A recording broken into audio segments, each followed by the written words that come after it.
Hello, and welcome to another Velvet Revolution. Um, Today we are on the letter K, episode 37.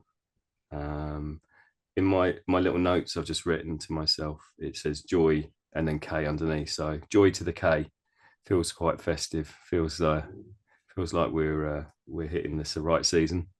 My name is Ben Rice, and I'm joined as ever by Dave Noble. How you doing, sir? Hello, I'm doing all right, thank you. K for the crankies, or if you keep the T out of it, the V, and it's K for crankies with a K. Yeah, Were they with a K? Crankies? I think so. I think so. Yeah. I know you've already searched them because we covered them for some reason. I think I might have said I could crush a grape or something. Yeah. No, I didn't say that. I didn't say I could crush a grape. Wrestler and Action Man, wasn't that the same? No, oh, I don't know. I didn't say it. I said something. Fan Dabby Dozy. Ah, There you okay. go. All right. Yeah, good. I mean, good spirits. I wouldn't say I'm in festive spirits. By the time this drops, we probably would have overshot It'll be spring, Crimbo. won't Yeah, yes, it? the Easter. But yeah, I don't know. Have I ever been a festive chap? Yeah, like when I was a kid, I opened up my prezzies, and isn't that what Christmas is all about for the kids? It's like I don't care about anything. What you getting me? Yep. What's Santa getting me? It's a little bit like that, isn't it? It's a bit out of hand. It always has been. They should bring back the Satsumas in a little sock at the end of your bed. Yeah. Keeping it real. Get rid of all the fucking entitlement and all the fucking privilege, and be grateful for a little mouldy Satsuma in a mouldy sock. Oh, I want a Millennium Falcon. Yeah, but yeah, no, I'm just jovial most days. I don't need a special event in the calendar to be prompted to be jovial. Hmm. What's all that about? Well, obviously Jesus, Yeah. or maybe not obviously. To some people, they might not know. Is it? I'm right in saying that, right? I'm not losing the plot. Yeah, That's what yeah. at the The yeah, Big J, he started it. Yeah. yeah. If it wasn't for JC, Yeah, yeah. kids wouldn't be having their little Moldy Satsumas. yeah, or their miniature Ferraris that are driving Mm. around in the big house. Do you Um, do you put a tree up? um, Do you I've go? got Do you decorate at all? I've got memories as a child of marching down to the garden centre in snow, knee Hmm. deep snow. I was only little, me, my bro, mum, dad at one point as a family. It was lovely, good memory. Going down to the garden centre to get a Christmas tree and then marching it back and doing the family, putting it all together. And then that sort of changed from, I think mum kept it real and we always had a sense of Christmas, you know, Hmm. as a kid. But I mean, as you get older, I had different interests, I started to, you know, my interests changed from wanting to decorate a tree to maybe decorating the town with my puke. Beautiful. A different form of white powder was involved, I believe. Yes. But to answer your question, my mum sends me every year. Bro, if you don't get these because you're in Australia, but maybe you do get a package with them in. But I get a little shiny, something like a shiny tinsel star, like just the Hmm. token thing that would probably go on the top of a Christmas tree. Yep. I'll get one of those. I've got a collection of them now. If you could see, I've got one, two there. I've got one on that end. I've got one in my bedroom. So yeah, that's pretty much as far as I go with it. Yeah. What about you? Do you get into it? Yeah, yeah. My Lottie, my daughter, is obsessed by Christmas. Her birthday's at the beginning of December, and she's just a Christmas child. So yeah, she Yeah. returned from university last week, and Mm. we went and got a tree, and yeah, threw everything at it. Looks very. We've got quite a psychedelic Technicolor. Yeah, tree. It's pretty mad. So, is it in the tradition staying true, isn't it? You put it up 12 days before, 12 days after or something. Put it down like you take. Yeah, it's definitely down 12 days after. Yeah. 12 days before, no. I mean, Yeah. just get it out as quickly as possible. Yeah. I've got like my Christmas cards, the very few I get. Ooh. Um, they're gone probably by midnight Christmas Day. Only my birthday, if I'm honest. No, they're gone the next day normally. They're on the fire. So that sort of says it all really, doesn't it? Yeah, yeah. Not to lose track of the true meaning of the festive spirit, but I just think it's all a little bit peculiar to me. Like I Mm, say, every day to me is a celebration of life and everything that they try and capture in one day, you know. So yeah. isn't that what we're all meant to be kind of doing? Maybe. I don't Well, it's a good job this isn't going out at Christmas. know. But anyway, just to end on my check-in, and I'll throw it back to you. Yeah, I mean, I'm feeling jovial. I started with that. We covered Jay last one we did, didn't we? Mm, It was Joy. Um, so yeah, in theme with the last episode that we did, I'm feeling yeah, pretty chuffed, you know. What am I doing to sustain that? Um I continue just to live a very mellow existence, you know. No major stresses that I create myself or that are put on me. My life is pretty drama free. Um I mean, it's evident that, you know, because I haven't got loads of little rugrats running around my feet and, you know, or whatever, or teen mavericks that are causing me grief, aka children. Maybe that's a lot to do with it. You know, it's just me and Rupert, the cat. So, it's pretty chill. Life's pretty chill, you know.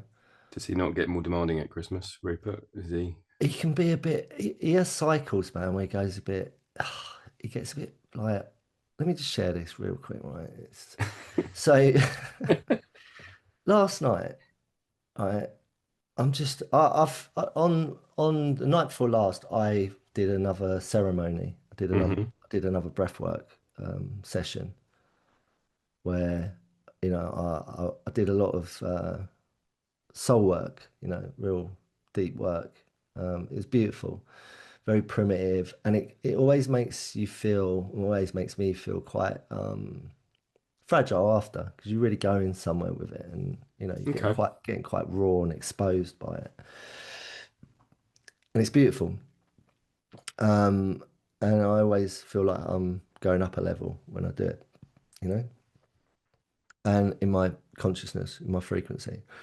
And so yesterday, I just wanted to have a easy day, you know, just chill, which I was doing. But Rupert had other plans. He was just being one of them sort of, I guess, similar to a child that just hasn't been out and ridden his bike. And he's got all this energy that he hasn't got rid of. And because it was hammering with rain. Yes, this is a cat we're talking Yeah, about. just picturing Rupert on a bike. This is Yeah, on his little tricycle. yeah, And that's what I do if I have to get him one of them and get him to put him on it and go, look, yeah. just fucking go up and down the freaking front room a few times. But so because it's hammering rain, he gets into this weird thing where he doesn't want to go out the cat flap. Now, if I'm not here, he uses it, and at night he uses it when I'm asleep. That's what it's there for. Hmm. But when I'm in, he treats me like his little bitch. Yep. And I have to remind him Yep. that I'm not. So I'm like, no, I'm not opening the front door so you can go out and make a run for it to the bushes because it's hammer rain. You can go out the normal way. But he kind of pesters me and Hmm. tries to antagonize me like a child would to get you to go to the park and play with him. Yeah. Sort of, it's that vibe, right? So any parents out there, I'm sure you relate, but I'm talking about Rupert, my cat.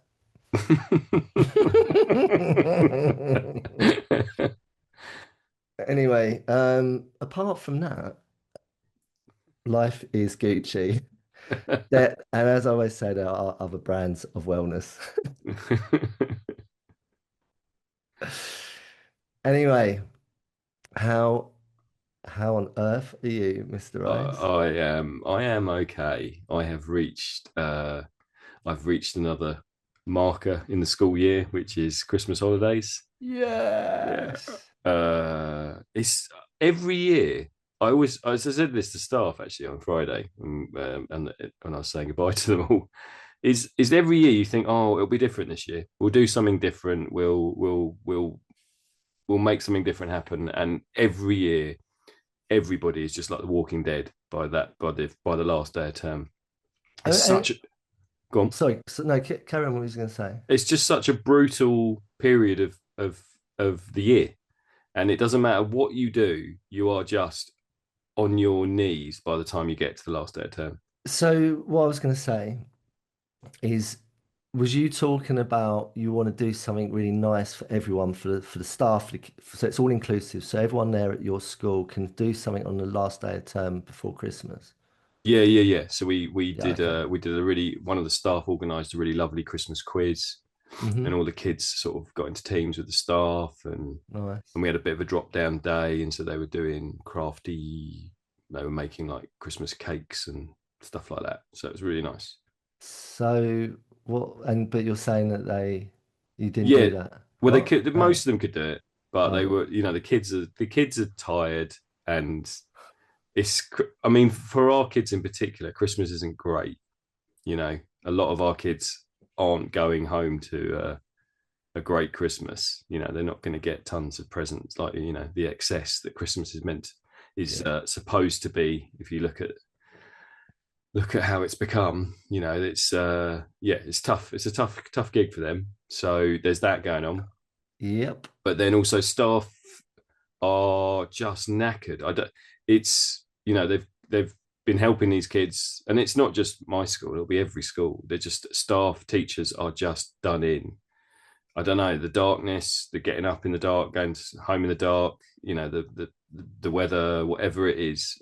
Just everyone really just needs to get under a pile of leaves and hibernate. That's how everyone feels.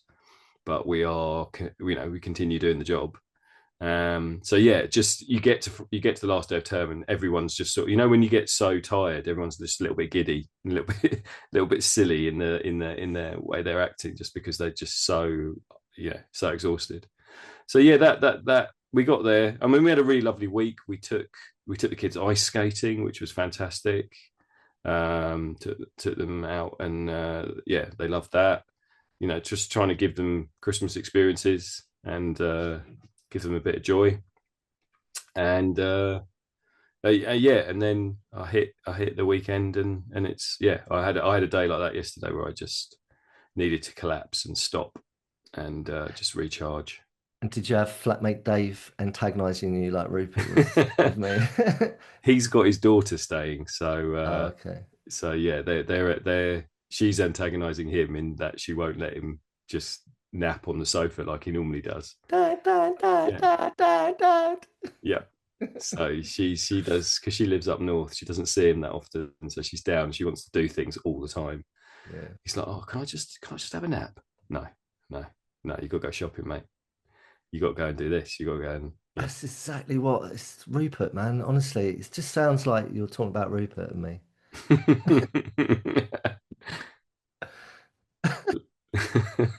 And then we went to a gig last night at a local pub.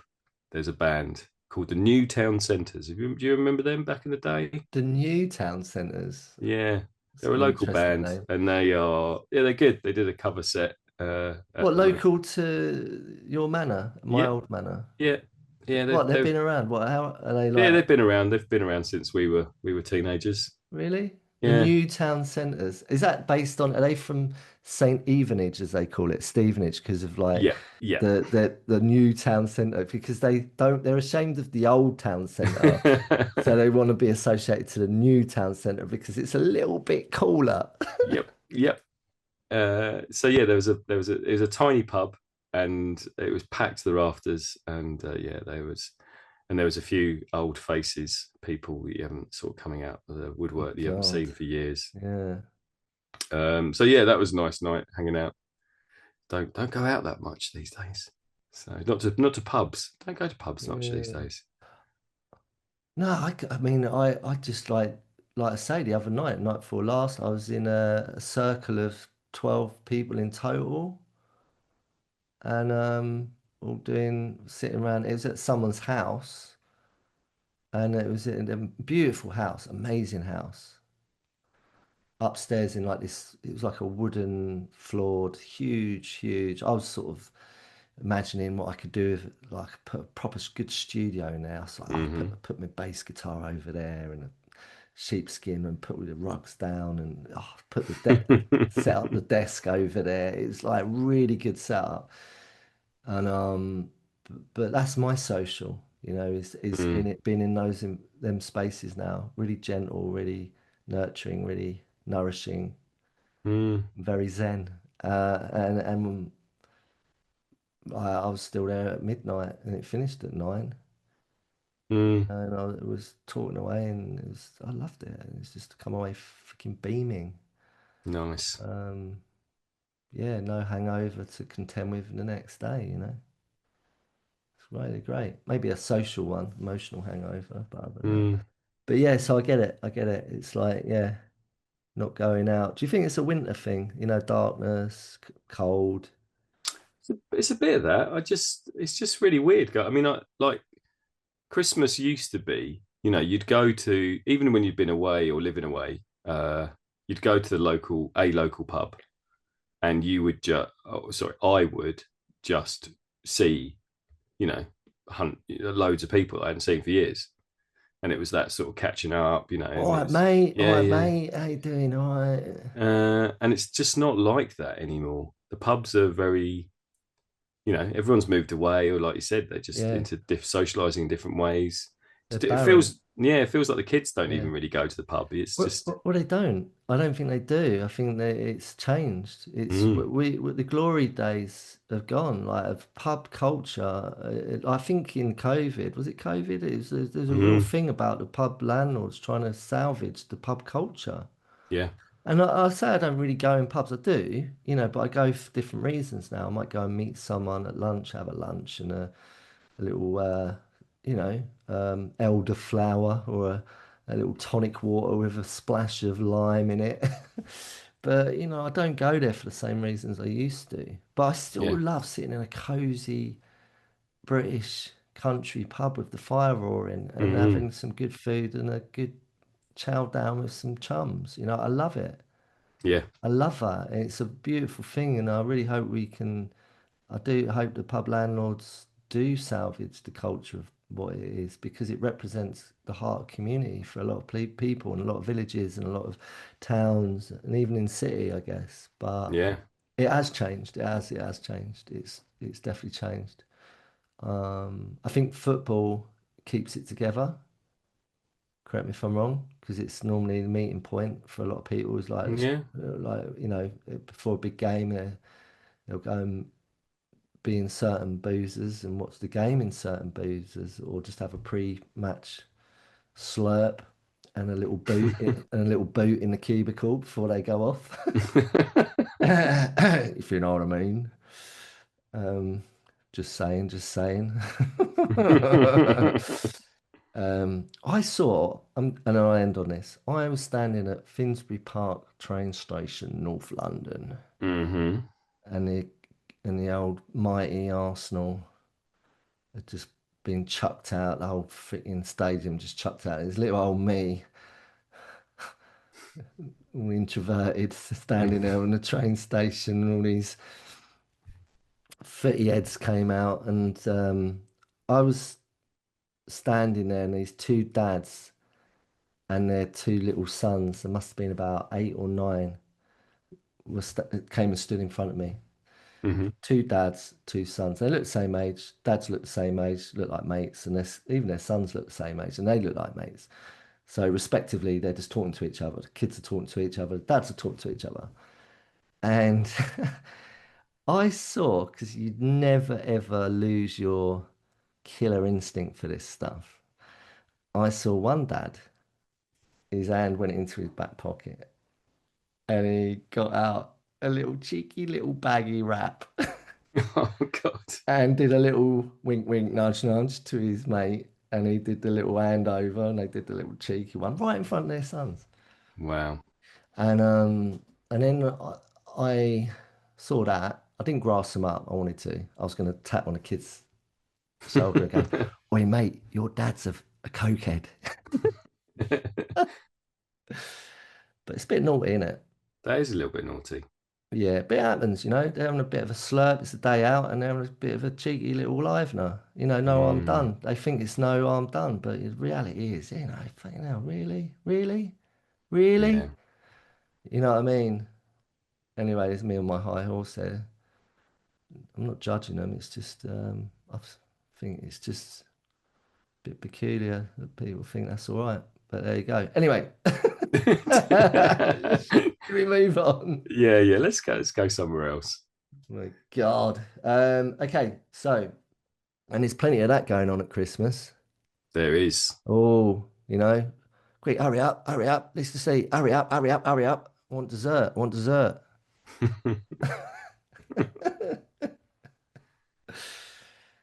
Okay. So, Mr. Rice, Yes, we're Mr. on Noble. the letter K. We are. All right. It's your So turn to pick. my turn, right? Okay. Have you got the list? You need to riff for a bit. Yeah. You haven't even So got the list, have you? I've not even turned it on yet. Do Oh God, just bear with me. you want me to get the list? No, I no, it don't won't. want It won't take long. It won't take long. to. So, Okay. hang on a minute. It's an interesting conversation, I think, because we have this sort of moralistic stance that when you were just recounting the story of the dads at the football, Yep. it's very much when my son started to drink Hmm. and he was about 14, 15, and he did a couple of really big sessions where he got absolutely smashed. Yep. And starting to have that conversation with him about this is probably not a good thing to be doing was the first point where I started to think, because he was putting the blame fairly on me, squarely on me, sorry, saying that well, dad drinks and I get mixed messages about Uh, drinking from dad. And so yep. part of the reason that I stopped drinking was to prove to him, was to go, well, I don't need it. I couldn't Yep. I couldn't sit there and lecture him on the fact that he'd gone and got smashed, Hmm. and if I was doing exactly the same. Yeah.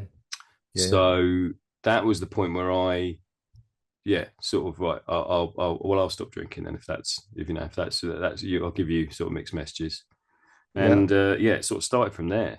Um, I mean, it went on a whole different journey and a whole different different perspectives now thinking about it. Once I stopped drinking, but it Uh-huh. was it was very much that what do I actually, if I'm going to give that message to someone else Uh-huh. who theoretically is looking up to me. I don't know if he does. Well, he definitely doesn't now. He looks down on me because he's Mm. taller than me. But and he hasn't stopped drinking. But I have set a very clear tone there. It's like, no, I don't drink. And that's the message to him. It's like, yeah, you do you. You're still young and whatever, but I don't need it. Yeah. Yeah. So I do think it's an interesting. We want our young people to break cycles. We want them to be different and do different things, but then they are really just repeating what they see. So Exactly. Right. So, well, I have to be careful what I say, but God, I've lost count of how many times I've had to come across some young mavericks who are lost and caught in the entrapment of addiction and substance misuse. Hmm. and their parents love a slurp. Yep. And they Yeah. can't, or they love a whatever. And it's like, I've had countless conversations where it's like, you need to kind of keep a bit of a safe environment, really. If you expect your son or daughter to be on the right path and to clean up their act, or however you want to see it, put it, don't you think you need to be basically, help them with that? And your part in that is to maybe show them that you can do it as well. Hmm. But here's the catch: easier said than done. And that's when you have to look at your own shit. How Mm. much of an issue is it for you? Hmm. Oh, I can stop anytime. I don't really drink that much. Bullshit. Go on in, prove it. If it's not a problem, you know, just refrain from doing it for a year. Have a gap year. I say to the young Mavericks, do a gap year. Don't see it as you've got to do it for the rest of your life. Just show yourself that you can do it for a year. That's what I sort of thought I was going to do. That's what I set out to do. It's very empowering to be able to see, otherwise you're just a sheep Mm. and you ain't got no willpower. And it, and it's like, it's like I don't feel I've got any power. That's part of the problem, right? What a what greater way to show yourself that you've got immense power, which we all have, by doing the opposite of what everyone else fails to do a lot of the time. It's an incredible act of valiance. Is that the right word? I think so. Yeah, Sounds right. It sounds a good word. yeah, you know what I mean. Yeah, throw it in there. It's a Herculean act of courage and Yeah. bravery to be able to go, no, I ain't gonna do what you lot doing. I'm gonna do this because I have my own fucking mind, man, and I can do what I want. I don't have to do what you lot do, you fucking numpty. I'm doing this, all right? Mm. Got my own mind. I'm not a sheep. So I set out and I did a month sober January, detox Hmm. January. Did a couple of them and was like, wow, it's hard, but I can do it. Thought, right, I'll do a year. Did that. I was like, fuck, I'm skyrocketing with power right now. Keep going. You get your decade, and then you keep going. You keep getting more and more powerful Mm. in a healthy way. Yeah. So yeah. Anyway, so people that can't do it, maybe it's something greater than just your choice not to. Maybe you haven't got the ability to stop, even if you're trying to or you want to. Go figure. Right. Anyway, so well done for filling that time whilst I fired up.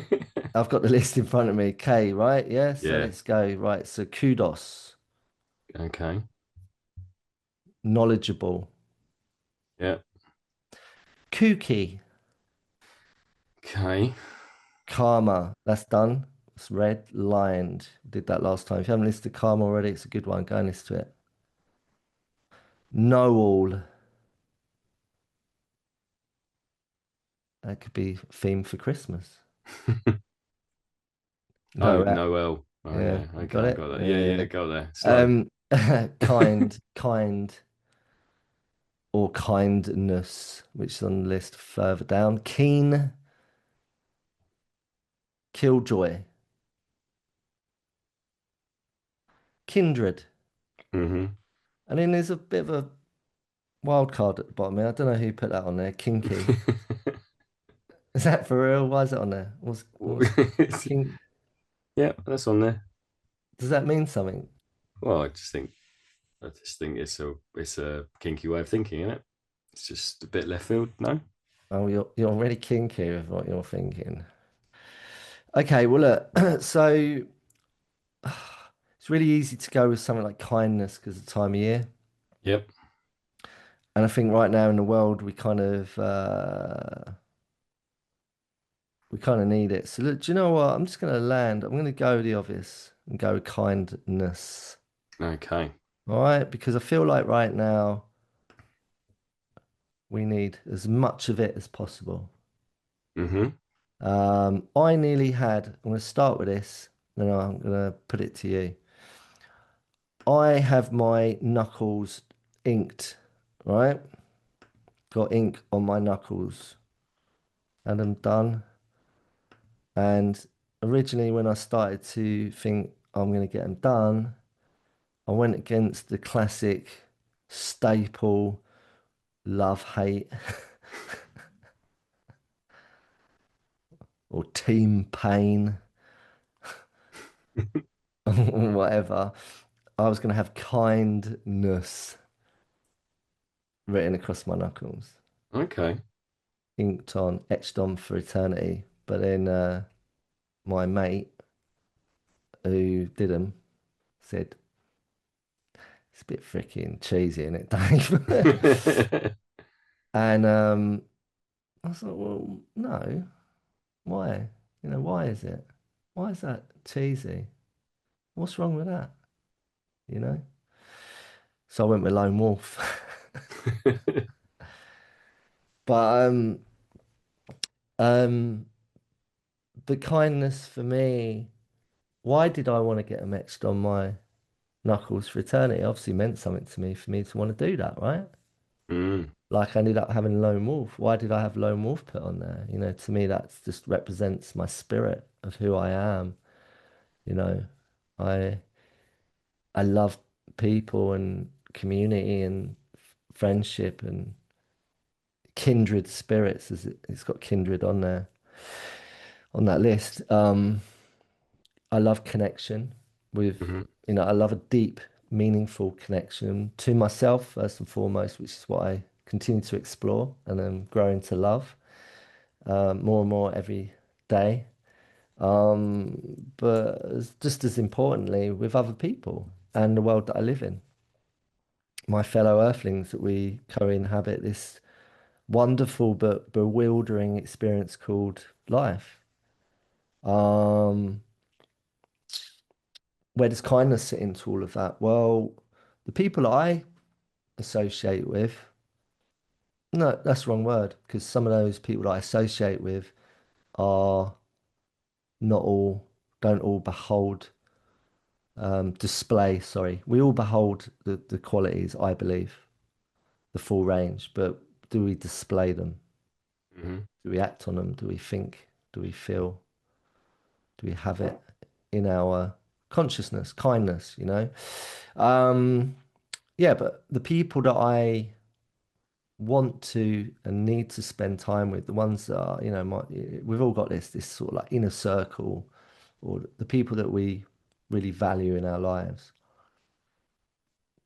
Pretty much all of them have kindness on display. They demonstrate that towards themselves and towards me and towards other people. And it's unconditional. And I think that's the key word there is unconditional. It's not conditional. Like I used to be suspicious of people that were kind. What do you want from me? What are you trying to achieve? Why are you doing that for me? Mm-hmm. What's the catch? Yeah, yeah. And of course, that's still demonstrated all over the place. It's really obvious to me the sort of, the people that are doing that. It's just blatantly obvious.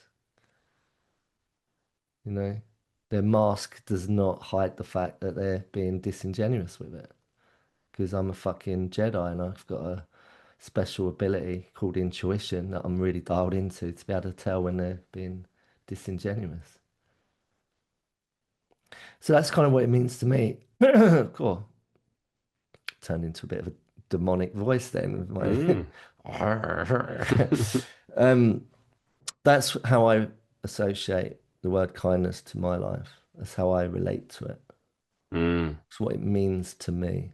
So, Mr. Rice, Have you been demonstrating? Is Santa going to bring you all those toys you want? Have you been demonstrating? Kindness. Do you feel you embody it? I know you do. I Yeah, yeah, I know you yeah. do. I mean, I think so. What came up for me when you were talking there was that and I, yeah, there's a couple of things, but the first is that the people that need kindness the most are those that are full of hate, those that feel the angriest and the least kind are usually the people that need to be met with kindness the most because Mm. they're hurting more. And it makes me think of a situation recently where I had to get an appointment at the doctor's surgery, and anyone that tries to get an appointment in the UK at a doctor's surgery knows that it is pretty tough. It's nuts, isn't it? It is absolutely nuts. It's mad, isn't it? Is it really that bad? I don't really go to the doctors. Uh, I normally bypass doctor and go to just A&E if I need something. I mean, so the my surgery, you have to ring at 8 o'clock in the mornings when it opens, and you have to ring. And normally you ring at 8 and you get put straight into a queue. And I think last time I did it, I was something like 24th in the queue. Oh, that's just heartbreaking. And they said, oh, they do this service, they call you back. And by the time they called me back, which is probably about 20 past 8, there were no appointments for the day, that everything had gone. So I I get it that these poor people that sit in this doctor's surgery reception answering these phones are just getting grief constantly. They're getting sick people who are desperate to see someone and get some medicine and get some help are just so they're at the end of their tether. So they're giving it to these receptionists. It's a thankless task. And I just so I had to make an appointment for my diabetes. So I'd got my bloods through, and the diabetic nurse had sent me a text saying, "Great, you've got your results through. I need to see you." So I called up. It wasn't the appointment time, so it wasn't 8 o'clock in the morning. I think it was mid afternoon, and I just got this receptionist, and she was just like, "No, I can't make you an appointment."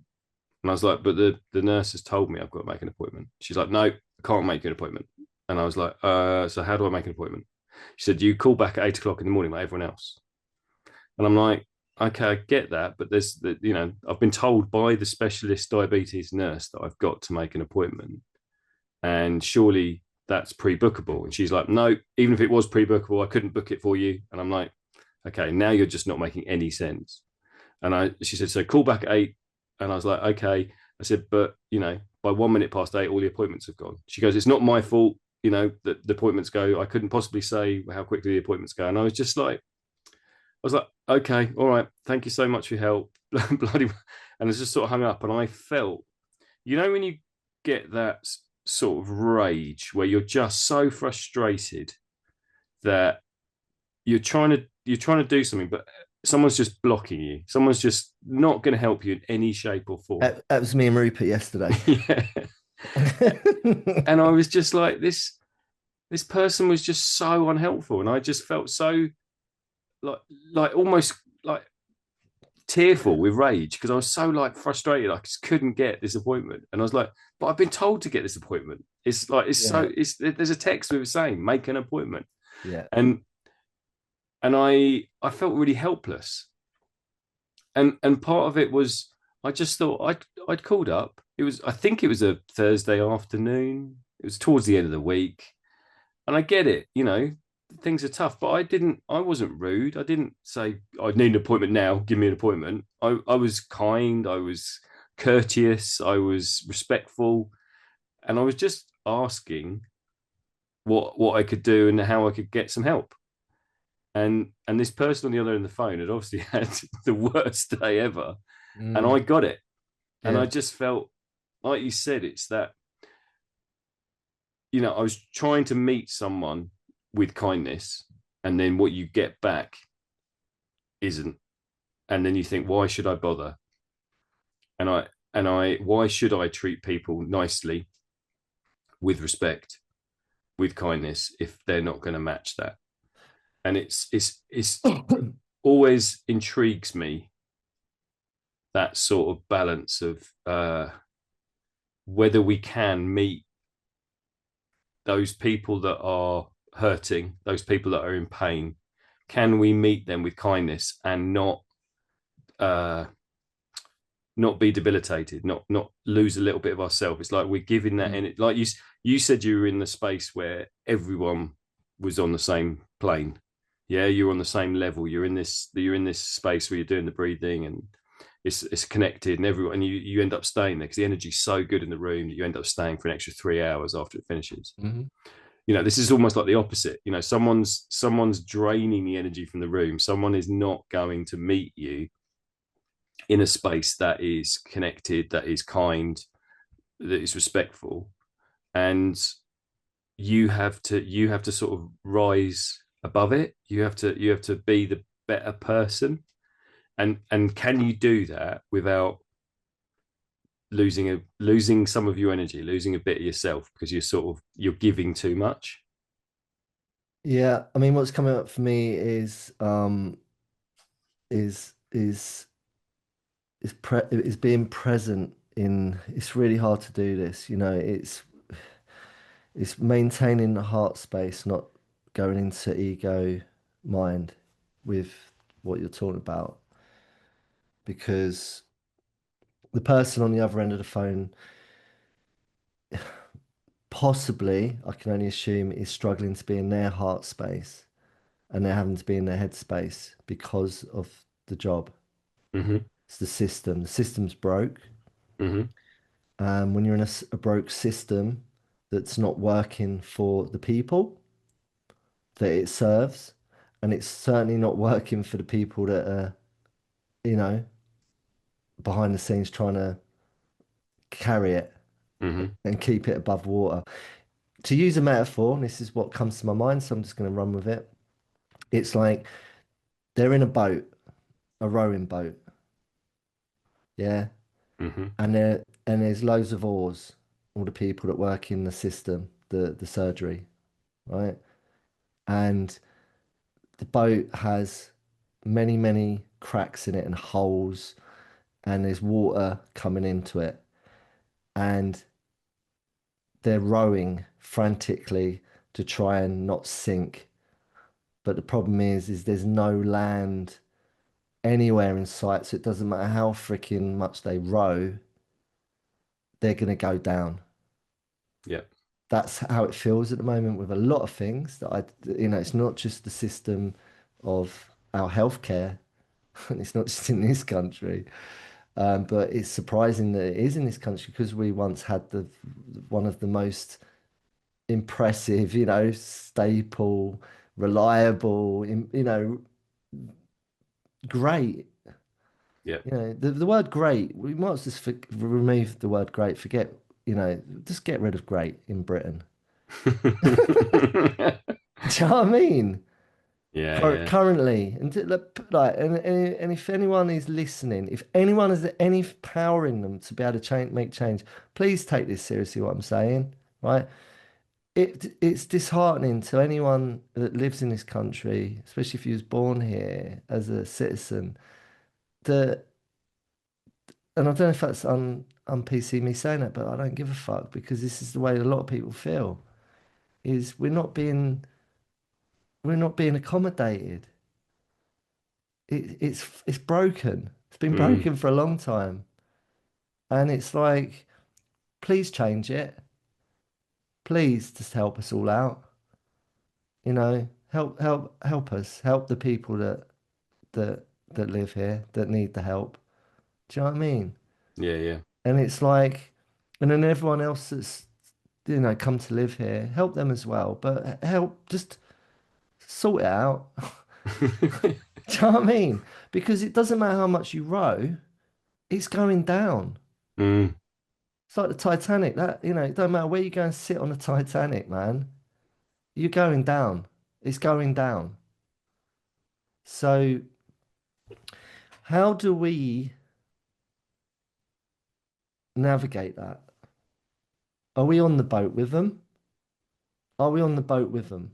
Or are we somewhere else? and we're just watching that boat go down. So the way I see it, and this is how I get my head around this shit, right, is I sometimes get annoyed like everyone else. I get fucking angry. I get rage. Yeah. Now, do I act out on that rage? No, I've changed my response to that. Right. So, do I internalize my rage? No, I speak about it. I talk about it because it helps me, takes the power out of it. Hmm. But I still have anger for these broken systems and broken promises and all the other stuff. It's just bullshit. Yeah. This is where we're at in the world with everything. It's just like anyone listening, do you relate? You know, it's like, so can I change these broken systems? Can I? Can I really do that? Well, I'm not sure. I'm pretty powerless over that, I feel like we all do. And that's the part of the problem. We feel powerless. I'm sure for you, that's a big part of where the anger comes from. And it is for me, is the powerlessness, Yep. right? You're at the mercy of a broken system and broken people. And they're broken because they're in a broken system. And anyone that works in any realm where there's a broken system with broken people, you're going to be infected by that. Yeah, in the great words of the mighty Bob Marley, correct me if I'm wrong, I'm pretty sure he said this: if you swim in polluted waters, you're going to be a little bit polluted, Mm. right? So that's what's going on in the world. That's what's happening for you with what you just shared. How do we change our response to it? Do we somehow not ever get angry? Of course, no, anger, you're going to feel angry. I feel like you're going to feel it. So don't suppress that or try and deny it. But I think the key to it is to express it and work through that so that it doesn't break you as well. And what I always remember is, yeah, I may be momentarily affected by that broken system and broken people, but they're stuck with it. I'm not. I can walk away from it. I'm not broken and I'm not in a broken system. Yeah. And a lot of people say, no, Dave, we are. We're in a broken system. Yeah, no, I get that. Of course, we're in a broken system. But I don't have to feel like I'm in that container. I'm outside of it because I'm in my little world with my happy people who aren't broken. Hmm. And I've created my own healthy, functioning system that works for me with Yeah. other Yeah. people, with other like-minded people, kindred spirits. And kindness is a big part of that. So we need to maintain the kindness that we know we've got and don't lose it to the broken system or the broken people. Hmm. Mic drop. There we go. Done. Right. Next What episode. you, no, but do you know, what's come up, has anything come up for you? What I'm saying is, do you know what Yeah. I mean, I had a really, really lovely, honest conversation with my son last week, and he is 22, and he we were talking about politics, and my daughter is very left. She's very arty and creative and very, like feminist kind of, she's always been interested in people and what's going on, and hmm has a level of kindness there to her politics. At the moment, my son is in a place where he doesn't see uh he doesn't see how people fit into society, I don't think, as well. And I don't think he quite has worked out his place or his secure sort of sense of self in society. And so we were having this conversation because him and his mates are are you know more leaning towards the right. They do see that all this, all this flags on lampposts and all of that, and I think a lot of them feel that it's justified. And for me, we're having this conversation, and I was trying. I mean, yeah, Casper was getting quite awkward because he doesn't like talking about stuff particularly. He doesn't like being pushed on stuff. Um, but I felt to me what it felt to me like there's a lack of space, or a lack of uh, opportunity to actually have those conversations, and people are being pushed into boxes and being labelled, and we aren't being kind in our responses to other people's opinions. And if it's someone's experience, then that is justified and there's a reality to it. And so then it's worth having a conversation about someone's experience. You know, Hmm. if someone's experience is they sit in a doctor's reception every day and just get berated for the lack of doctors and lack of appointments that are available, their experience is going to be pretty crappy, and they're Hmm. going to be pretty grumpy about life. Hmm. And I can say the same working in the education system. I can see the lack of funding. I can see the lack of support that are out there for lots of the families that I work with, and the young people are going to see that and repeat that cycle because they don't see the value in it, or they don't see their being valued. Sorry. And I think that's when we talk about this idea of kindness and sort of stepping outside the norm, and like creating your own community. Like, what is in my control? I can be kind to myself. I can be kind to the people around me. I can be kind to people that come uh, into my space. Hmm. I can control that. That's all I can do.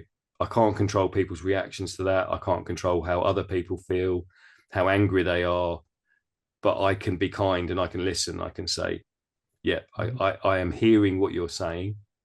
I might fundamentally disagree with what you're saying, and but your experience is valid. I'm not diminishing you. And I think that goes back to what I was saying earlier, in that sense of that interaction with that receptionist. I felt completely diminished. I felt like, right, my response to that was, well, I'm not going to make an appointment then. I'm not going to go and see anyone about my diabetes. I will just not take the medication and see what happens. It was Yeah. like, just put in the middle. You've got blood on your hands. If I die, Yeah. it's on you. It's on you. Yeah, but stick the middle finger up, like, that I'm not doing this. Like, it's too hard. I don't want confrontation on a Thursday afternoon. I just want someone to say, "Yeah, I've got you. Yeah, there's an appointment. Come and see us. Everything's fine." Um, and I think that's what's happening a lot at the moment. I think it's people are not being held. People are not being. There's not a Yeah. space for them, Yeah. and their experience isn't being validated. And then so then it ends up with this all just going, well, that's it. I'm just going to take my toys and walk off, and I'm going to Uh, do what I want to do. And there's not that community or feeling of like, I'm going to come together. Where's the positive energy? mm. And that's, yeah. And I think that's where I feel we're at the moment. Yeah. Yeah. Yeah. Yeah. I mean, it's just, I was using the word broken. What does that even mean? I mean, is it irreparable? Does broken mean it's irreparable? Um, is it too far gone? Is it completely broken that we can't ever repair it? Mm, People or the system. Well, no, and nothing's ever, I believe, everything's possible, but we've certainly got to make some freaking serious changes, man. You mm. know, what needs changing? Everything. Yeah, literally, it's that. It's that. When I was broken, that's what someone wise said to me once. Well, what do I need to change then, do you think? Everything. And it's there was like, there wasn't a bit. Oh yeah, this bit's all right, Dave. yeah. But like Right, get rid of it all. in hindsight, I had lots of qualities. We all do.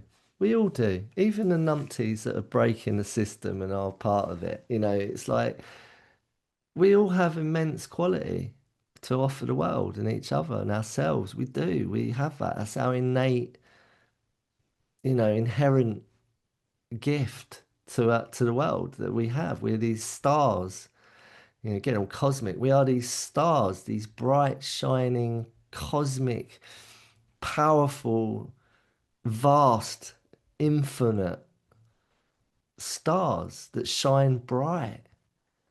But we forget and we lose the shine, the sparkle, the kapow, the ka-ching. So I would You say know? to you at that point, when someone said, "Yeah, tear it down, start again, mate." Let's look at this.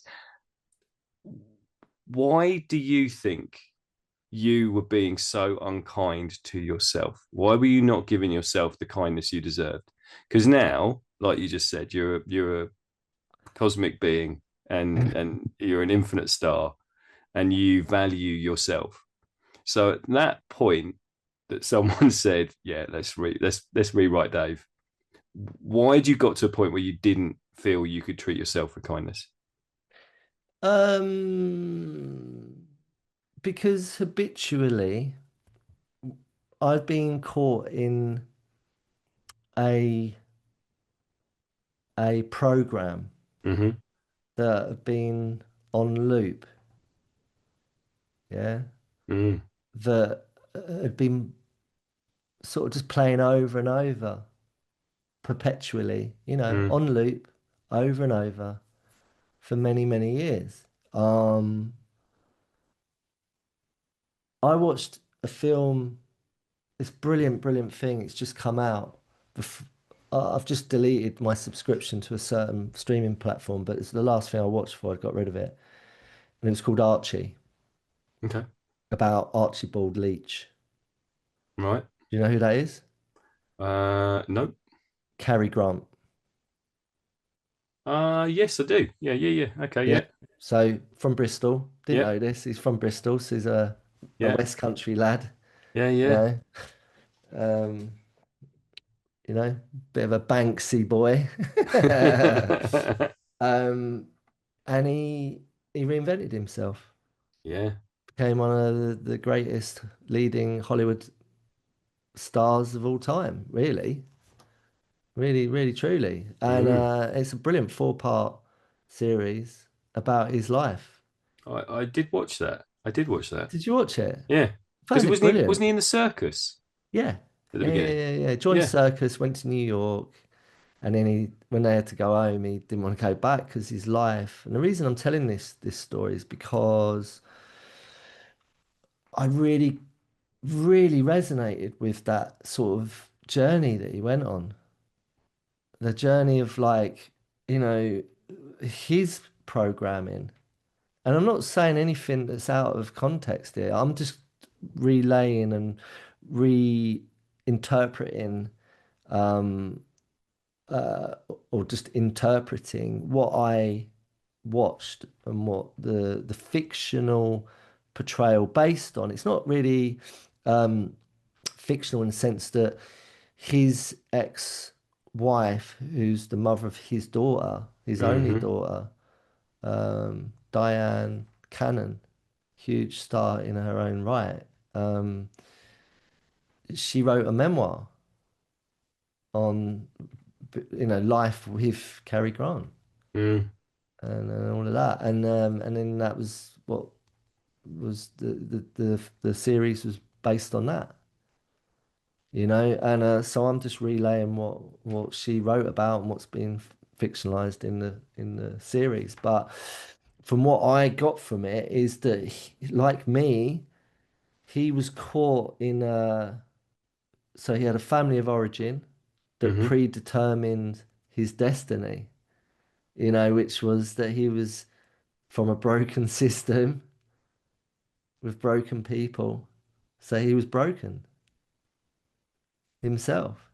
Mm-hmm. So then he creates this alter ego, yeah, reinvents himself. I'll be whoever you want me to be. And what greater job to do that than to go to Hollywood and be whatever you want me to be for this movie over and over and over again. Mm. So he became really, really, really skilled at being someone else. Mm. And that's very, very, very common in current world. So, So do you think in that? So, when you were uh, when you were rewiring and when you were becoming Dave Noble, I'm Dave Noble. was there a point where you were being Archibald Leach? Do you think before that? Do you think like that? Like, were you highly skilled in being someone else? Because I think, from my perspective, I think there was times I I learnt to be kind of chameleon Ben. Mm, I could fit into most situations. I could adopt a character and be. I could mirror whatever group or whatever human I was with. I could mirror them, and hmm. I could become what they wanted or needed from me at that point, Yeah, yeah. without being a very strong sense of self, without Mm. being, yeah. So, see, what's your motive, right? So that's something, there's a question that's always posed to people that I engage with, what's your motive? Or, I've had it said to me, what's your motive? What's the reason? Why are you doing what you're doing? What's your driving force behind your existence? What's your motive for getting out of bed?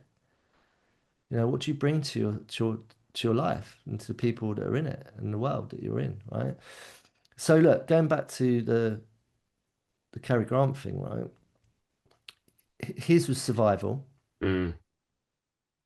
right? It had a really, if you're not sure on his life, well, you watched it, didn't you? Yeah, yeah.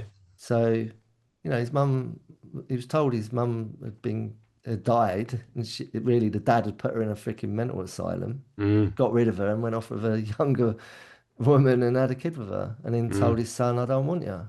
See you later, mate. Your mum's dead, and I don't want you." Yeah, yeah. Bang, you're broken.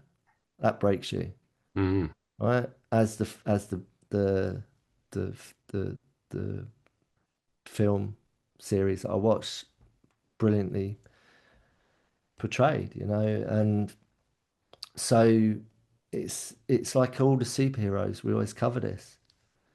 It's born out of a need to survive, right? To create this alternate reality, and I really relate to that, right? So, what's your motive? Survival, man. Yeah, Where yeah. where are we all at the moment? Where's that woman at who was on the phone to you in the surgery? Where's she at the moment? Is she thriving, or is she just fucking is it survival mode for her? Yeah. Yeah. And where are we all at, people? Are we thriving, or are we all in survival mode at the moment? Right. So what's your motive? And dependent on what your motive is, there's going to be different traits that come from that. So one of the traits that was very evident and well documented by the words of Canon, uh, Diane Cannon, who's the producer on the show, who was his ex-wife, who wrote the memoir. By her own words, she said he was really unkind to himself and others. He was really, but he was such a charming man, Yeah. debonair. Apparently Bond was based on him. The James Bond character was inspired by him. But he was he was able to redeem himself. And how did he do that? How does a broken person, and I'm talking for myself, how does a broken person find redemption and come good and find the means to be able to cultivate and begin to use the qualities that they've got that are laying dormant but are masked by fear, insecurities, betrayal, rejection, anger, fear, all of those negative, destructive emotions. Right? How do you do that? Well, sometimes, the broken part of you needs to have a reason to change its motive, to change direction, whatever that may be. And for Cary Grant, it was his child. Yeah. And he gave up the fame game. So straight away, he didn't have to put on a mask anymore. And he could start to reconnect to who the fuck Archie was. Hmm. This broken person who had to do a lot of work on his inner child that was abandoned and rejected. And what great way to sort of redeem that and to maybe go on the journey of self-exploration to see who he is. He discovered that he could be a loving father who could be very kind and caring and present for his daughter, which is what he decided to do. He completely flipped the narrative and he empowered himself in doing so.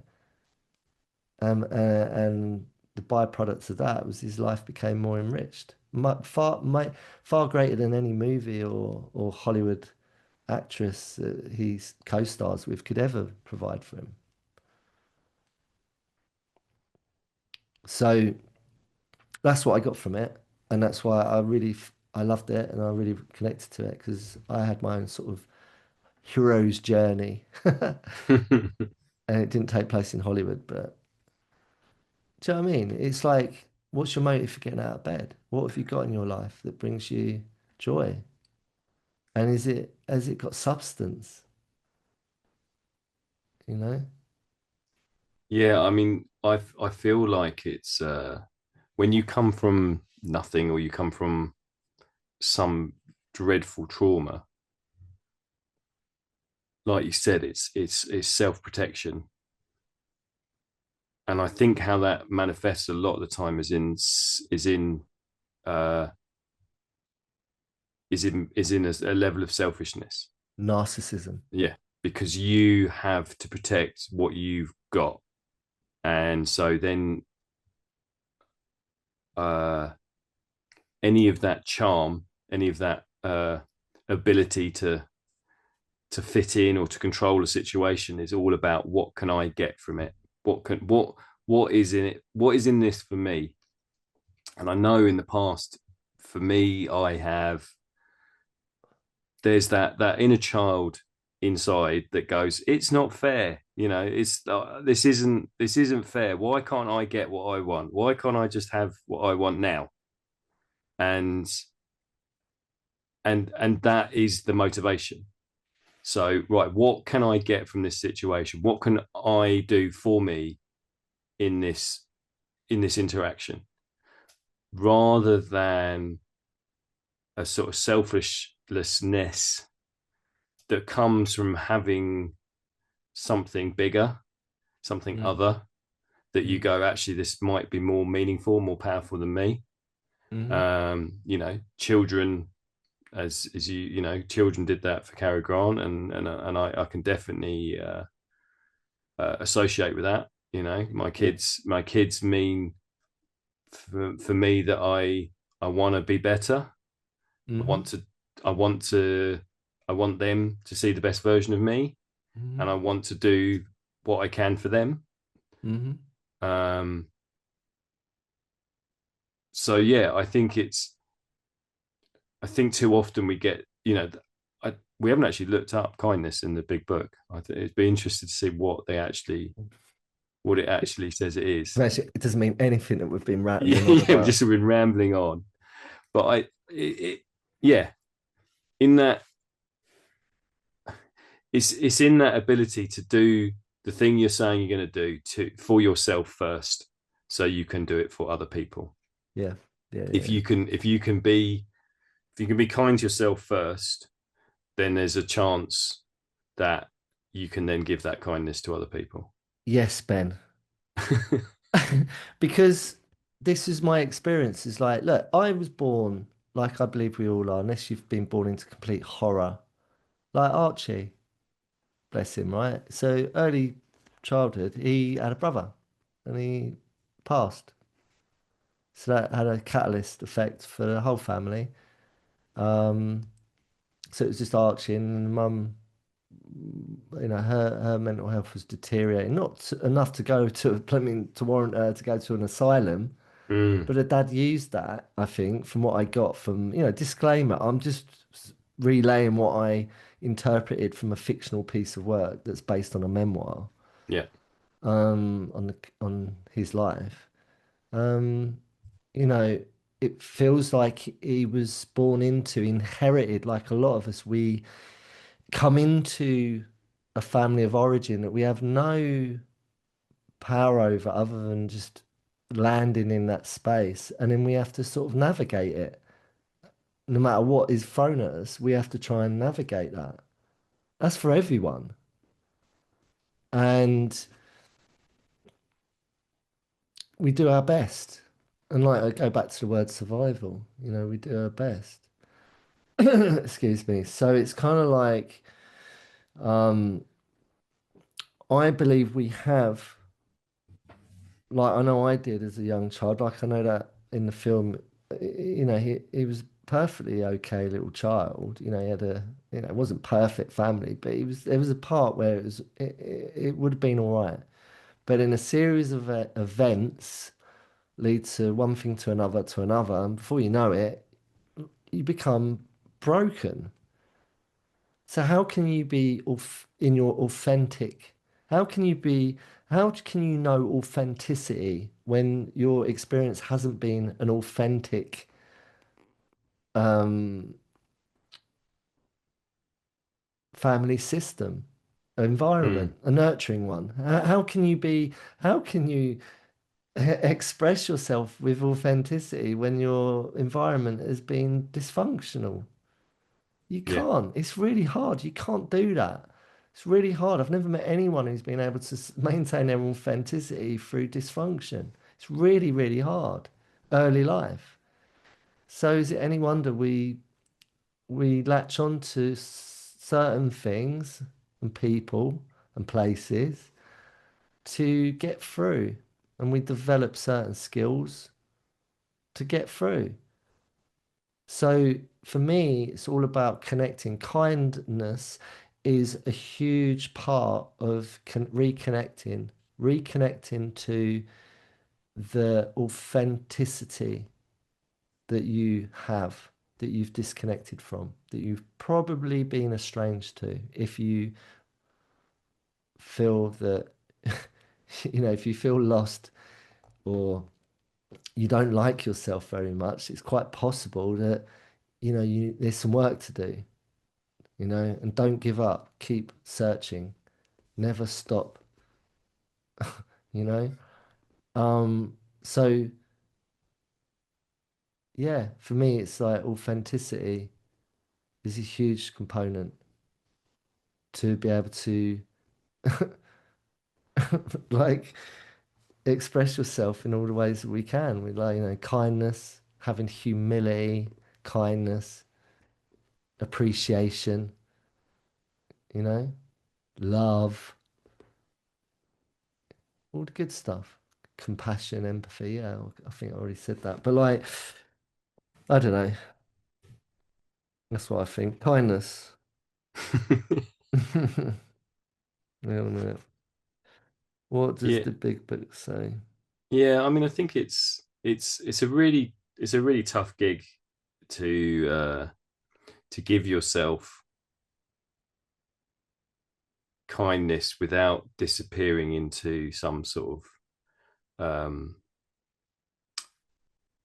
yeah, being overly sort of there's a balance, I guess, what I'm trying to say. It's like, so you're not disappearing into this sort of pit of self despair. That kindness isn't an excuse to sort of wallow.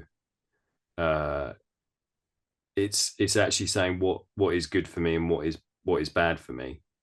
And I think quite often in that kindness we can get lost uh in not really understanding, what is going to get us to the good place. Mm. I think there are, I'm kind to myself by giving myself a bar of chocolate, or I'm kind to myself by going to the pub and having 10 pints. I'm kind to myself because, it's actually going, what is being kind to your body, your soul, your spirit. What is that? What does that actually look like? And I think if you haven't been given those tools, if you've come from somewhere that is a little bit broken, if your wiring is from people that haven't really sorted that out themselves, then you end up in a mess, because you're Mm. like, oh, this is how I'm kind to myself. I give myself this, Yeah, and actually this is doing the opposite. yeah, yeah, yeah. We have to reprogram. Like I started off at the beginning saying, I'm sure, about the being on loop in a perpetuating cycle of dysfunction that I'm recreating. Mm, Um, I have to reprogram. I have to rewrite the programs, you know, so that I can change the outcomes. mhm, It's just what you got to do. Otherwise, you will just keep perpetuating the same cycle of dysfunction over and over, expecting a different outcome. mhm. That's the delusion part we get caught in, us mad fucking humans. So consciousness is a big part of it. You've got to suddenly, you need metaphorically speaking, you need a big almighty bitch slap of an awakening of consciousness to go, okay, I can I can recognize that I've got a part in this. It's really hard to do that because it's everyone else. It's poor me. It's I'm a victim. You know, it's them. It's this. It's the system. It's the people in the system. And it's like, well, yeah, it's always going to be there. It's always been there. It's a lovely idea to think that we can we can have a happy clappy world with nothing ever, you know, going wrong and all that. But the reality is, I'm not sure we'll ever get there because humans love ego. They get attached to ego. and even when you are part of the system, I think it's and feeling powerless. The only way you get the power, is to create your own system. Exactly. It's a bit revolutionary, and go, Yeah. actually, I'm gonna, if this system isn't working for me, I'm gonna step outside, and I'm gonna make my own system, my own community, my own way of being that isn't conditioned by a system that isn't working for me. Exactly. Now, if you think about it, I was saying about the perpetuating cycle of dysfunction that keeps Mm, playing out on loop unconsciously, because that's what happens. It's just an unconscious cycle that plays over and over and over. It's like if you think about it, you're in your car, you've got your streaming platform that you listen to music or whatever, right? And it's like you've got it on loop. Now, would you drive across country on with the same song on loop? Like, would you do that and not notice it's on loop? no, no, that would drive me insane. I did it the other day where I suddenly realised I had something on loop and I'd played the song over and it was a new something I'd got. So I was listening for the first time.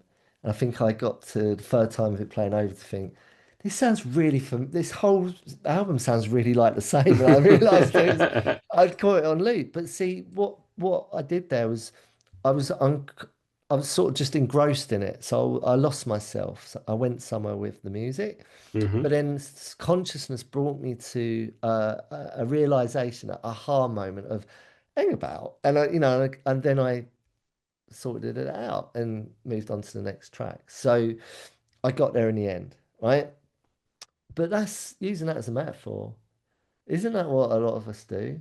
I know I did for many, many years. It was like I was just unconsciously playing the same song over and over and over and over and over and over on and loop. and your ego's telling you, oh, no, I wouldn't do that. That's not, I'm too cool for that. Yeah. No, it's not. It's a different song. It's a different song. What are you talking about? So that's a good metaphor, you Mm, know. So we have to bring consciousness into it. You know, how do we bring consciousness into it? Well, it helps if we're not anesthetized. Anesthetized. I can never say that bloody word right. It helps if we're not, you know, under sedation, more mm. so than our unconsciousness is already in. Yeah, yeah. You know? And so being present, paying attention, being alert, we have to be conscious, you know, to catch the patterns, the cycles, the programming. And then we have to pull ourselves out of it. And then, you know, we need to replace them with something else because if we don't replace the programs, if we don't rewrite the programs and start using a different program, then we'll just revert back into the old program because it's hardwired. I found kindness, Go on. What does it say?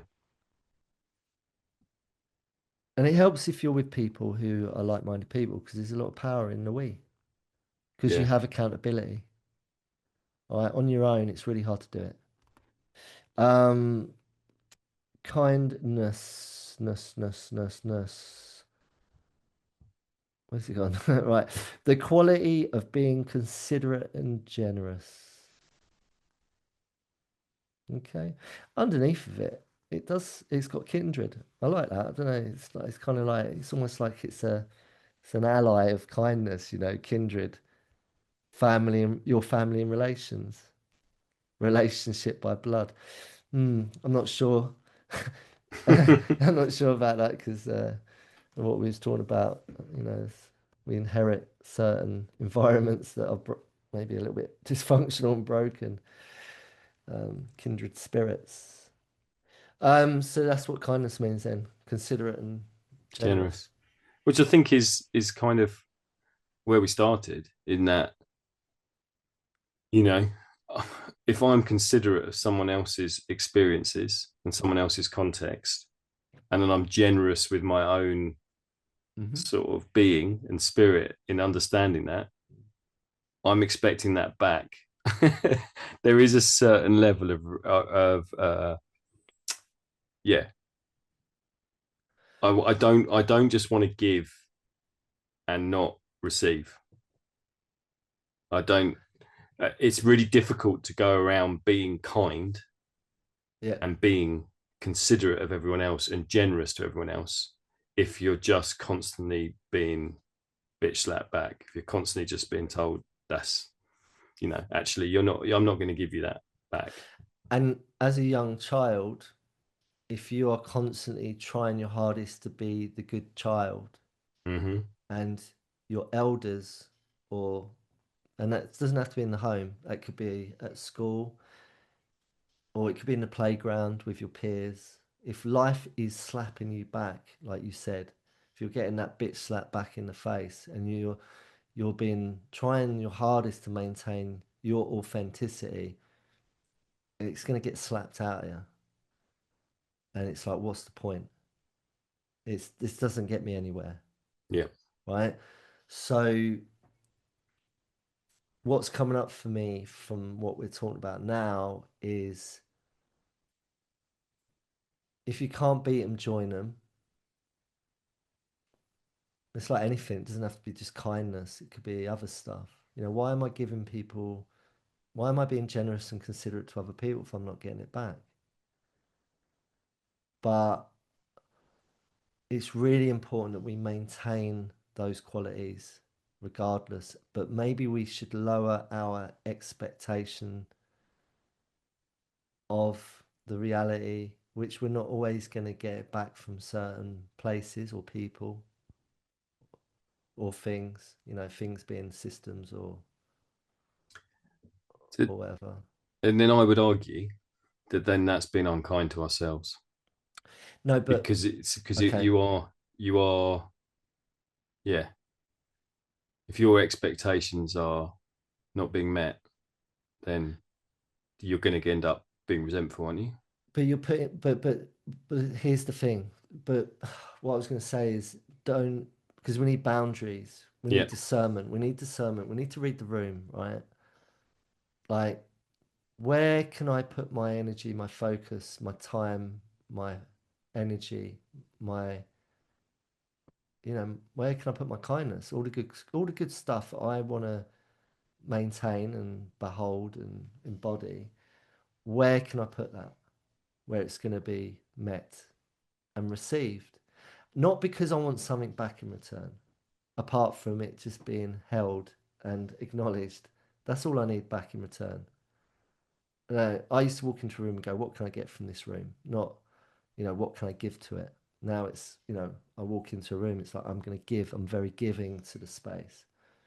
Yeah, I'm going to inject all the good stuff in. I'm going to go in with a smile, good energy, love, kindness, all the good stuff. And if it's not met, and it's just met with shit, then I have no business to be in that room, and I'll leave. Mm. And I'll leave. Yeah. But it's very obvious and clear to me when it's met. And now it's like, you know, it's like it is energetic. It's a frequency. It's really important that we cultivate the frequency of all the good stuff because the frequency that we will project out into the world will be picked up on. You will attract like minds. Your vibe will Will be your attract tribe. will attract your tribe. It will. So if you're being angry, you're gonna just attract some shit. Yeah. I think Which I is know why, I yeah, go on. Sorry. which is why you got on that phone and was met it with kindness and calmness and patience and it was met with stress, Hmm. anger, you know, agitation, maybe discontent, and then the ego has a way of going, well, fuck you then. Yeah. And then you dropped your frequency and went down onto their frequency. So you lost your power to them. They took your Mm. power. And it's really important that we hold the line on that. And that's why meta meditation, I was talking about it last one we did, it's really important. Even if you drop out of your frequency and you end up going, fuck you then, and you hang up, it's really important we get back to the frequency of love and kindness. Just for us, not for them, for us. Yeah, yeah. And then, so for me, meta, may you be happy, may you be at ease, may you be free from suffering, may you be well. I'm sorry. I love you and I thank you. Throwing in a bit of Hawaiian, honopono, however you say it. I love you, I thank you, and I'm sorry, please forgive me. It's a little mantra they say in Hawaii, the water people of Hawaii. You haven't mentioned Hawaii for ages. That Oh, takes about was sorry. that the first episode where you talked about Hawaii? I don't know. That's Fiji. Oh, But that was Fiji. Sorry. yeah. Yeah. But yeah, they that's something they do. It's a mantra, and I do it as well. It's like I'm sorry, please forgive me. I love you and I thank you. It's just Yeah. recognizing that it's getting into the good stuff. It's just it's like you're tripping, short circuiting all the negativity and getting straight back in. You're plugging in the good stuff straight away, even if you drop out of frequency. It's really important. It is. It is because I know I get caught in that loop. I get caught in that. Well, I've been kind. I've done Mm. the right thing, and it hasn't been met with the same energy. So then I get resentful, and then it's just, and then that eats me up. I feel Yeah. that energy sitting inside me of just like Mm. being angry, being resentful, being a bit rageful, Hmm. yeah, it's negativity, Yeah. and then it will manifest somewhere in some interaction with somebody. So this is why we've got a lot of problems at the moment currently. The current status is we're fucked, right? Is because the system's broken Hmm. and it's a trickle down effect. So it's like, it has a ripple effect. It's the waters are polluted and we're all getting polluted Yeah. because it's basically spewing all its pollution all over us right now. For some people, they're able to maintain their authenticity and their vibration, you know, and all the good stuff, you know. So make sure you watch comedy, laugh a lot with yourself or with other people, even better. You know, have a giggle, have a grin. Make sure you smile every day, laugh. You got to have giggles, man. Yeah. Maintain the good stuff, all right? And it's important we feel the really beautiful emotions. We've got to feel those every day. Otherwise, we're going to drop into a really shitty headspace, and a really shitty um, vibration. I keep using the words frequency, vibration, but it is that. That's exactly what it is. And if you're vibrating on a really shitty vibration, it's only going to attract more of the same. It's the universal law of everything. We've got to be vibrating at a really high frequency and buzzing, Mm. because you're going to attract all the good stuff. So how we've got to maintain it. How do we do that?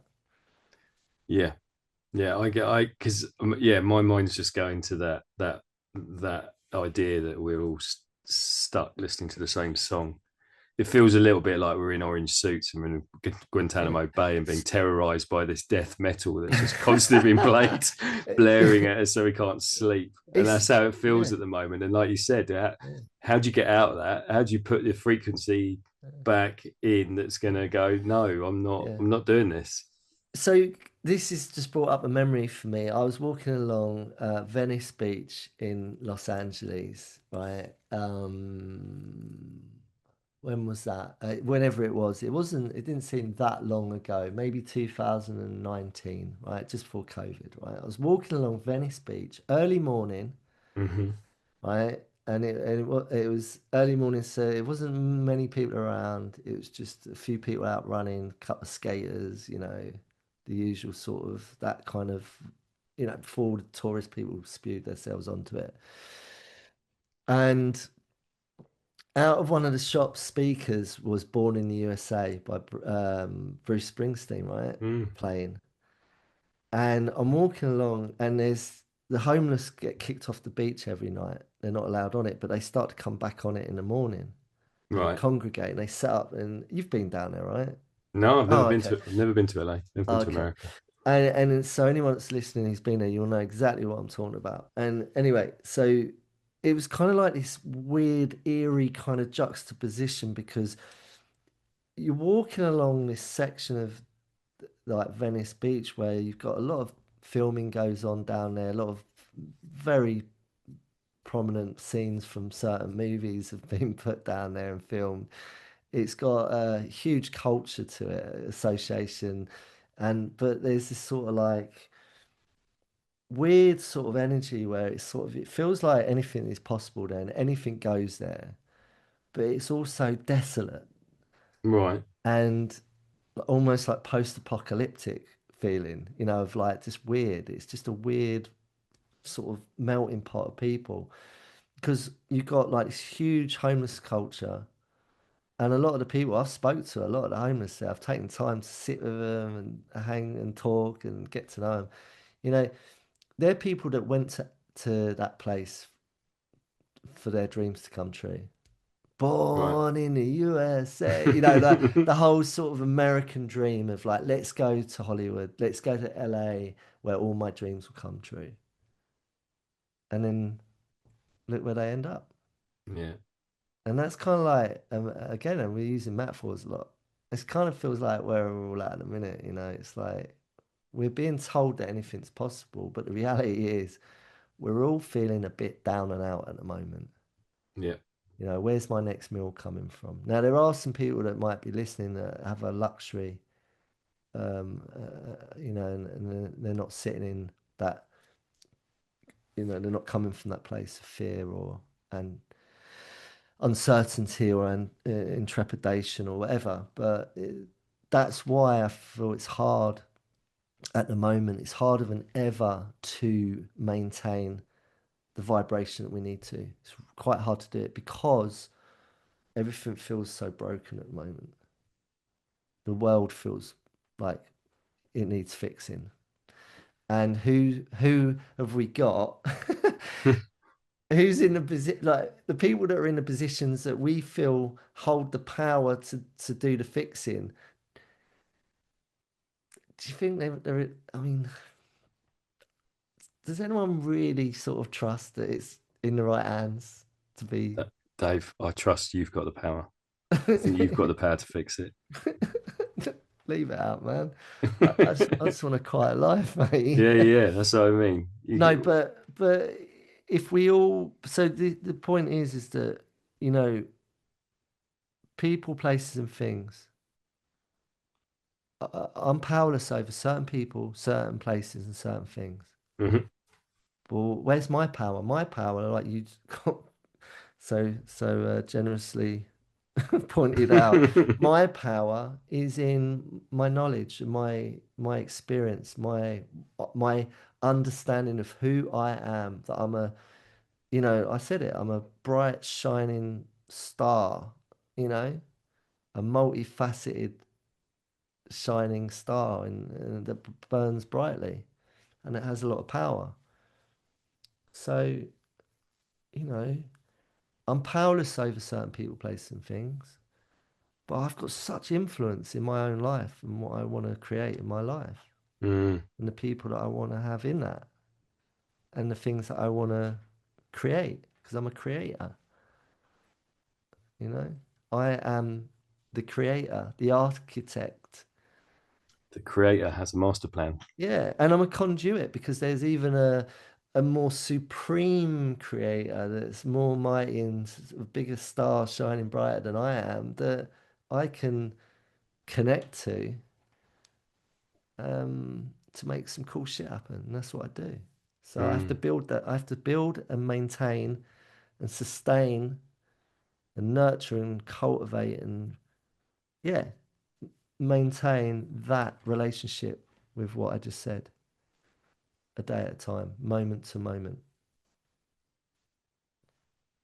Nice. Mic So, drop again. It's a mic drop moment again. well, that's for everyone. It's not Yeah. exclusive to me. That's for all of us. How are we doing that? And some of you listening might be like, well, I feel like, Dave, what you're saying, I feel like I've got my own little groove of that. Wicked. You know, that's great. Because Continue. for me, that sounds like real kindness to yourself because you aren't diminishing, you aren't self-deprecating, you aren't allowing others to take your energy. You Exactly. are you are giving yourself the power and you're giving yourself that uh, generosity Hmm. and consideration of what you really, really need. And I think Yeah. that's so important because it's a skillful yeah, we haven't used that for a while, but that idea of being skillful in what you're doing, it's not just a uh yeah, you're not just doing something without thinking. And I Mm. think that's quite often what we're doing when we're not being kind to ourselves and when we're walking through life. In definitely for me in my early years, I was just surviving, just like how do I survive in this situation, how do I survive in this situation. I'm going to give you my power, I'm going to give you my energy, Hmm. I'm getting nothing back here, and I'm not feeling like I have a sense of who I am and I have a sense of power. And establishing that later on in life is so important. I mean, if you could do it at an early age, even better. But I didn't have those skills at that point. It's taken me 49 years to get those skills. It's okay. You got there in the end. Yeah. And like you just said, you know, this is brilliant what you just said. Love it. Kindness starts with us because Mm. until we recognize what we are, our authentic self, the potential that we behold, that we have incredible potential. Don't believe the hype, people. Don't just have to be a fucking sheep that's like, you know, subservient of some fucking bullshit. Like, just, we are all incredible creators. We can just do whatever we want. We just got to fucking realize that and start to do little baby steps to cultivate confidence and evidence that it's true. And then when you start to see that and you embody it, you just keep going, right? And your confidence and your ability grows and grows and grows, and it's uncapped. It's infinite. It's a deep well of power that we all have, as long as we're tapping into it in a really healthy way, not a fucking psycho way. Yeah. Right? Because the people that are the psychos have the same knowledge and ability, but they're just using it for fucking the wrong reasons, man. So, They're using the force, they're using the dark side of the force. yes. So we have to realize that truth, our truth, that we are, we've got such great potential, man. And as soon as we start to step into that and start to be kind and all the good stuff towards ourselves, then we've got something to offer the world then, and we can pass it on. We ain't gonna be able to do that if we don't embody it. How can you be love and kind? How can you pass on love and kindness to others if you don't have it for yourself and you don't display it to yourself? So it starts with us, man. Mm, Always. beautiful. Thank you. Say it. I think so. I think so. Groovy.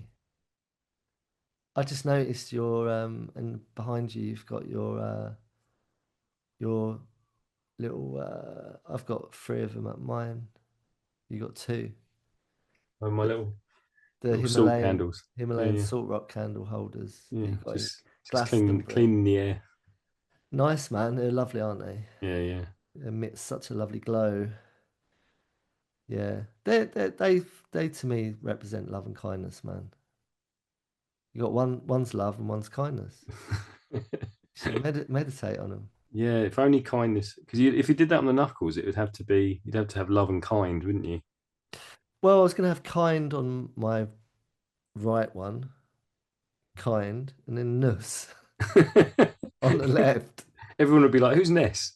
Yeah, I You'd be know. like, Yeah, "Yeah, yeah, yeah. So anyway, wasn't to be. I got lone wolf instead. Yes. Anyway, I feel like we've got what we think we need to get. Do you think? yep." There's always more, but then that's good. There's always more conversation to be had. Cool. Anyone listening, if you're digging what we're talking about, if you feel like someone else needs to hear it, please do share it. Pass on the love. Be kind. Be generous. Be Um, considerate. yeah, and always, we want to hear from you guys, man. So just say hello. We want to know that people are not just listening, but you know, connecting in a way. It's really good. So just like what we're doing. I always used to be like, oh, I hate them people that say, subscribe and like to what we're doing. But someone told me not so long ago that it's how you get more awareness. It's how people see what you're doing if people like what you're doing. So I'm such a dinosaur, I didn't actually know that. So if you do like what we're talking about, if you like, if you're getting something from these, please do. I don't know. Press. I don't actually know what you do. You press a button, do you? And You join the revolution, Dave. Join the revolution. you do indeed. You do indeed. You tune in, turn on, and join us, And drop out. and drop out. Find the frequency. Yeah, you do. All right, man. Well, look, I'm going to wish you a great rest of your day. And you It's been really enjoyable as always, and I'll see you on the next one. take care, my friend. And you take it easy, man. Boy.